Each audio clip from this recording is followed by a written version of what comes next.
October থেকে 28 ফেব্রুয়ারি চারটে মাস এই এসআইআর নিয়েই কত আতঙ্ক, কত মৃত্যু, কত আত্মহত্যার অভিযোগ।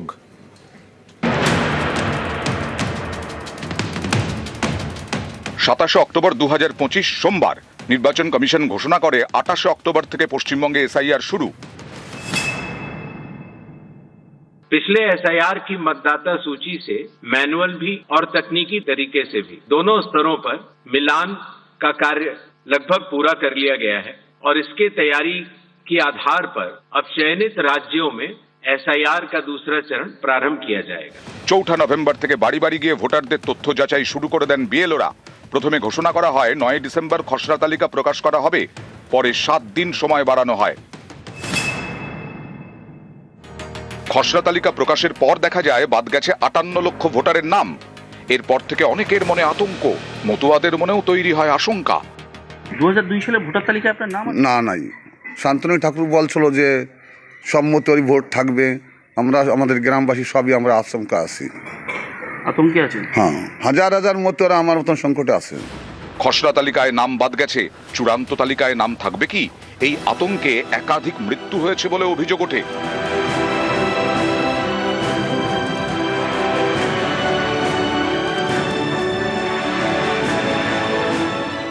ষোলোই ডিসেম্বর খসড়া তালিকা প্রকাশের পরেই শুরু হয়ে যায় এসআইআর এর শুনানি। কয়েক লক্ষ ভোটারকে শুনানিতে ডাকা হয়। এ নিয়ে নানা জায়গায় হয়রানির ছবি দেখা যায়। কোথাও ভিড়ে ভিড়, লম্বা লাইন।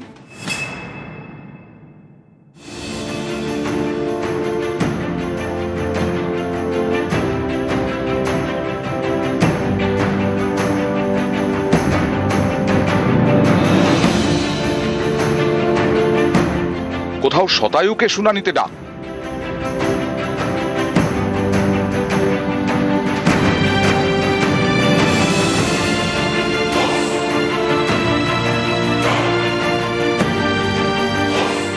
কোথাও শুনানিতে হাজিরা দেন অসুস্থরাও।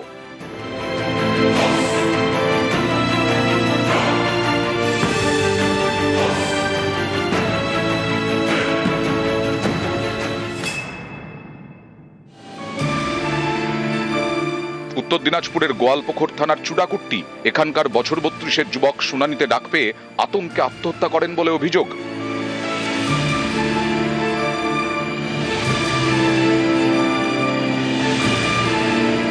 এসআইআর আতঙ্কে এভাবেই একের পর এক আত্মহত্যা এবং মৃত্যুর অভিযোগ ওঠে।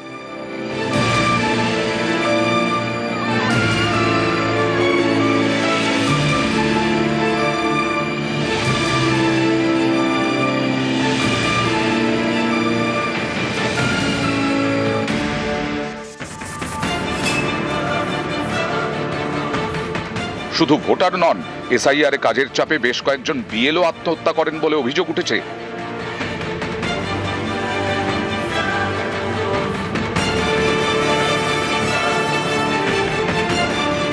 হয়রানি, মৃত্যু, আত্মহত্যা, একের পর এক অভিযোগ।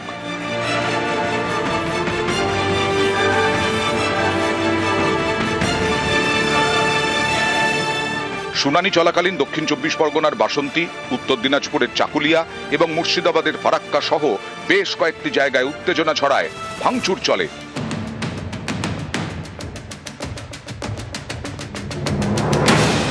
গরম হয়ে ওঠে রাজ্য রাজনীতি। সুপ্রিম কোর্টে মামলা করেন মমতা বন্দ্যোপাধ্যায়। নির্বাচন কমিশনের কাজে অসন্তোষ প্রকাশ করেন। Process is only for deletion, not for inclusion. Mismatch not only the title, sir. Mismatch, mismap, unplanned. Now suppose a daughter after marriage, she go to the in-laws house. Now why she's change her title? Why she's using the husband's name, husband's title? That is also mismatch. Yes, sir, they have done it, sir. There are some daughters who married and shifted the in-laws house. Their name also just unilaterally deleted. It is just because they shifted their houses. Election Commission, WhatsApp Commission.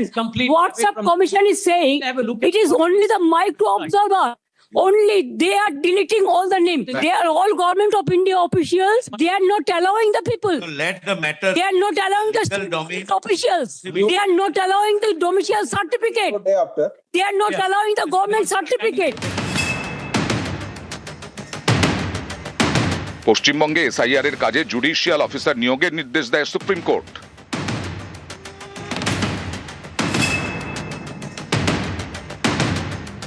এই যত case আছে, যা claim আছে, যা objection আছে, যেগুলো doubtful আছে, chief justice of Calcutta high court তিনি জুডিশিয়াল অফিসার্স অ্যাপয়েন্ট করবেন, যে ডিস্ট্রিক্ট জাজ এবং অ্যাডিশনাল ডিস্ট্রিক্ট জাজের লেভেলে। Final decision will be taken by the judicial officers, যাদেরকে আজকে সুপ্রিম কোর্টের অর্ডারের মধ্যে দিয়ে দিল। সুপ্রিম কোর্ট কথাও বলেছে ভারতবর্ষের সংবিধানের মানুষের অধিকার হচ্ছে সবচেয়ে বড় অধিকার, এবং যত ডকুমেন্ট আছে যেগুলো আপলোড দিয়েছে আপলোডও হয়নি, সেই ডকুমেন্টকেও এক্সামিন করতে হবে।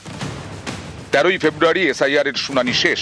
তারপর সুপ্রিম কোর্টের নির্দেশে পশ্চিমবঙ্গে এসআইআর এর কাজ করছে বিচার বিভাগ। 28শে ফেব্রুয়ারি প্রথম ভোটার তালিকা প্রকাশ। নিউজ 18 বাংলা। গত 4 মাসে রাজনৈতিক তরজাও তুঙ্গে উঠেছিল, এমনকি নজিরবিহীনভাবে মমতা বন্দ্যোপাধ্যায়কে সুপ্রিম কোর্টে সওয়াল করতে দেখা যায়। এসআইআর ভোটার তালিকায় বিশেষ নিবিড় সংশোধন 2025-এ শুরু হয় বিহারে। বিধানসভা ভোটের আগে ভোটার তালিকা থেকে বাদ পড়ে 65 লক্ষের বেশি নাম। তখন থেকে এসআইআর নিয়ে রাজ্যে হাওয়া গরম। जैसे बिहार में 40 लाखों का ज्यादा आदमी को नाम निकाल दिया और बंगाल में भी करने वाला है। अगर करेगा तो घेराव कर्मसूची करेंगे। ইয়ারে যদি 50 লাখ বাদ যায়, এখানে 1,25,00,000 বাংলাদেশি মুসলমান আর রোহিঙ্গা বাদ যাবে। গত অক্টোবরে পশ্চিমবঙ্গে শুরু হয় এসআইআর। শুরু থেকেই রাজনীতির পারদ তুঙ্গে। 1 কোটি নাম এসআইআর এ বাদ যাবে। এসআইআর এর পরে কোনো গ্যাপ থাকবে না। 2024 39%, আমাদের 40% রিজার্ভ ওর ভুয়া ভোট, মৃত ভোট, বাংলাদেশি মুসলমানদের নাম বাদ যাওয়ার পরে কোনো গ্যাপ নেই। ওরা বিভ্রান্তি তৈরি করছে, বিজেপির প্ররোচনায় পা দেবেন না। জেনুইন ভোটার বাদ যাবেন কেন? যত এসআইআর, যা ভোটার তালিকা, সেই ভোটার তালিকার উপর দাঁড়িয়ে 250 সিট নিয়ে মমতা বন্দ্যোপাধ্যায় চতুর্থবারের জন্য মুখ্যমন্ত্রী হবেন। পর্যাপ্ত নথি না থাকায় সমস্যায় পড়েন অনেকে। চূড়ান্ত ভোটার তালিকায় নাম বাদ যাওয়ার আশঙ্কা বাড়তে থাকে। কত হাজার ফুটপাতে মানুষ আছে, অনেকের স্বীকৃত আধার কার্ড নেই। তাহলে এই মানুষগুলো কোথায় যাবে? এটা কেন্দ্রীয় সরকারের ভাবনা চিন্তা করা উচিত, বা নির্বাচন কমিশনের, যেহেতু সে ভারতবর্ষেই জন্মেছে কিন্তু প্রকৃতপক্ষে সময় মতো কাগজ তৈরি করতে পারেনি, তাহলে সে কি ভারতের বাইরে চলে যাবে? এই ব্যাপারে আমার মনে হয় চিন্তাধারা করা উচিত। এসআইআর এর শুনানিতে লক্ষ লক্ষ ভোটারকে ডাকা হয়, বাড়তে থাকে হয়রানি। এসআইআর আতঙ্কে অনেকের মৃত্যু এবং আত্মহত্যার অভিযোগ ওঠে। পথে নামেন মমতা বন্দ্যোপাধ্যায়। বিজেপি ও কমিশনকে নিশানা করে সুর চড়ান। যারা নাগরিকত্ব দেবে বলে চিৎকার করে, তারা নাগরিকত্ব কেড়ে নেওয়ার ব্যবস্থা করেন। সবটাই আমি জানি। এই এসআরএন নামে একটা এনআরসি করার প্রক্রিয়া চালাচ্ছিল, কিন্তু অপোজিশন স্টেটগুলো হচ্ছে ওদের টার্গেট। তার মধ্যে বাংলা অন্যতম টার্গেট। তৃণমূল থাকতে আপনাদের কারোর নাম বাদ যাবে না, কেউ ভয় পাবেন না, কেউ আতঙ্কে থাকবেন না। আমাদের কর্মীরা রাস্তায় নেমেছে। 20শে নভেম্বর মুখ্য নির্বাচন কমিশনারকে চিঠি লিখে এসআইআর বন্ধের দাবি জানান মমতা বন্দ্যোপাধ্যায়। এরপর দিনই সুর চড়ান অমিত শাহ। दुर्भाग्य की बात है, कुछ राजनीतिक दल एक घुसपैठिया हटाओ का जो अभियान है इसको निर्बल करने में लगे। चुनाव आयोग द्वारा जो एसआईआर की प्रक्रिया चल रही है इसका खिलाफत कर रहे हैं। इस देश में से एक एक घुसपैठिए को चुन चुन कर बाहर निकालेंगे। রাজ্য রাজনীতির হাওয়া গরম। দিল্লি যাওয়ার হুঙ্কার দেন মমতা। আমাদের next destination is election commission. চলে করতে হবে, লড়াই করতে হবে। শুধু হুঙ্কার নয়, ফেব্রুয়ারির শুরুতেই দিল্লিতে রণংদেহী মেজাজে দেখা যায় তৃণমূল নেত্রীকে। এসআইআর এর জন্য হয়রানির শিকার এমন বেশ কিছু পরিবারের সদস্যকে নিয়ে পৌঁছে যান রাজধানীতে। মুখ্য নির্বাচন কমিশনার জ্ঞানেশ কুমারের সঙ্গে সাক্ষাৎ করেন। দিল্লিতে নির্বাচন কমিশনের অফিসের সামনে দাঁড়িয়ে সুর চড়ান। हमारा भी जनता हमारे साथ में है, हम मैदान में लड़के लेंगे। आप क्यों 8100 माइक्रो ऑब्जर्वर ओनली बंगाल में किया? बंगाल को टारगेट करने के लिए वो बीजेपी उसका पक्ष में है, जो मर्जी बीजेपी कहेगा उसको वो करेगा। तो हमारा भी जनता हमारा साथ में है। এখানেই থেমে থাকেনি এসআইআর এর লড়াই। সুপ্রিম কোর্টে মামলা করেন মমতা বন্দ্যোপাধ্যায়, নিজে সওয়ালও করেন। শীর্ষ আদালতে মুখ্যমন্ত্রীর এভাবে সওয়াল করা এক বেনজির ঘটনা। This court gave order that Aadhaar card will be one of the proof documents, but they said no. Said in other state, said the domicile certificate is allowed. Only they targeted Bengal on the eve of election. Only they have appointed 8,300 micro observer and the role observer from the BJP ruled state, so that micro observer can delete all the names sitting inside the election commission office through AI. মমতার সওয়ালের পরেই 7ই ফেব্রুয়ারি নির্বাচন commission জানিয়ে দেয় পশ্চিমবঙ্গে SIR এর নথি হিসেবে গ্রহণ করা হবে ডমিসাইল সার্টিফিকেট। এরপর 20শে ফেব্রুয়ারি সুপ্রিম কোর্টের বেনজির নির্দেশ, আবারও মমতার সওয়ালে মান্যতা। শীর্ষ আদালত নির্দেশ দেয় বাংলার এসআইআর এর বিচার করবে বিচার বিভাগ, জুডিশিয়াল অফিসারদের সিদ্ধান্তই হবে চূড়ান্ত। সুপ্রিম কোর্টের এই নির্দেশ সাংবিধানিকভাবে নয়া দৃষ্টান্ত তৈরি করেছে।